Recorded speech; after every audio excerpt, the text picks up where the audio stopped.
আচ্ছা, তোমরা একটু সত্যি করে কথা বলো তো, রীতি কি আমাকে ভালোবাসে না? ও যদি আমাকে ভালো না বাসে তাহলে আমি মরে যাবো। না না, ভালোবাসবে না কেনে? ও তোমাকে খুব ভালোবাসে।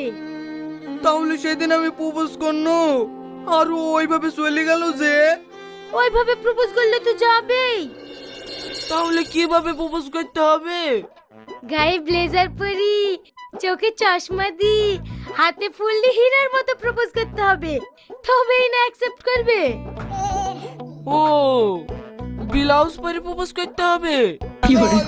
হ্যাঁ। আচ্ছা ঠিক আছে, আসো, তোমাদেরকে স্পেশাল করে 2 প্যাকেট ঝালমুড়ি বানিয়ে দিই। খাবি? ফ্রিতে পেলে খাবো না কেনে? চ।